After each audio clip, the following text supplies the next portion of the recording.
thought I'd give a bit of a demonstration live on cutting these borders in.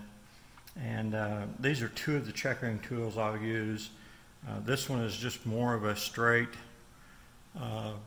file, like a riffling file, and you can see the small grooves cut in it.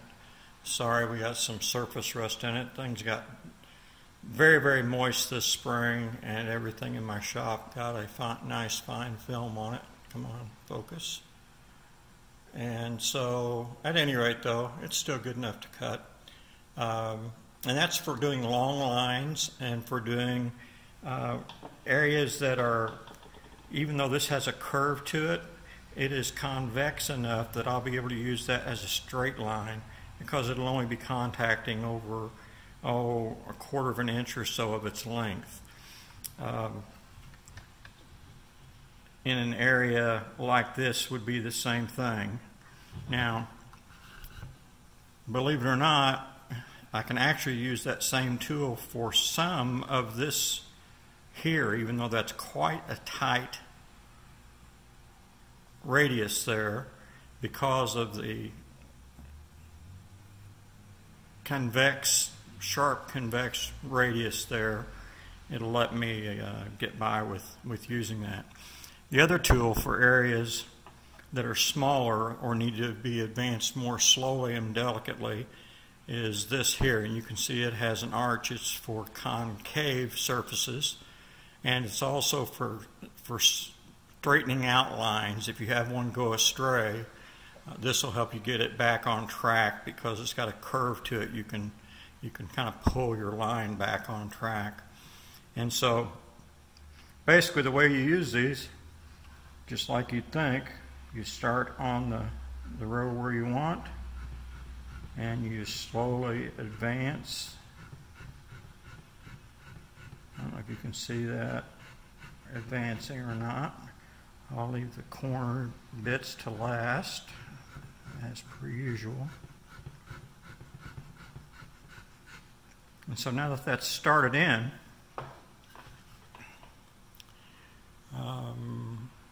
I'll try to get that as close as I can get with. You can see it makes a nice sharp border out there with the stippling coming right up to it. Now I'll have to go back and re-stipple all the way up to that line. That's just part of the deal, and but that line will be deepened out quite a bit, especially when I start running this guy on it. He cuts a groove pretty quickly, or at least he did when he was sharp once upon a time. And I may have to sharpen this. This is a little difficult trying to run a camera and all three of these. This is going to have to be sharpened to be useful. This one's fairly new. And you see the difference. This tool is made, the tool is made in the tool itself. In other words, it doesn't have a replaceable tip. This has basically what they've used is a small nail, and this little section of here of high-speed steel is a replacement. You can see part of the slot that it sets into there. Let me pull back out to where you can see probably. There you can see the insert and how it sits. Basically, it's a T with a house top on it. That's how it does.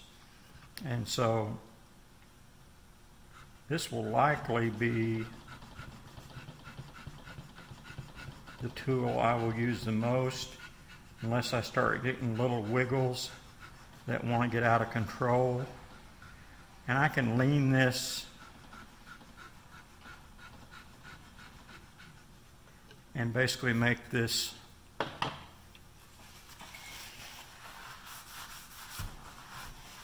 border. I need a good side light so you can see that in relief. I can make that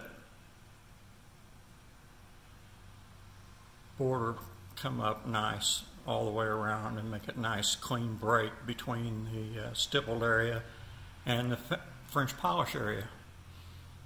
So that's how we'll go about it, and then we'll do the same thing, which I expect to be either much harder because of all the carbon built up in the groove I cut with the wood burner in the forend, or much easier because all I got to do is clean out the carbon in the groove, and it's very simple. The most difficult area to do is this area in here, and keeping a nice straight line. It wants to wander because it's a compound convex surface and a concave surface all in one. It's very difficult to keep on line and keep moving the direction you want to. The rest of these are pretty simple lines. And so I'll bring you back when I've got some progress and starting to shape up a little bit.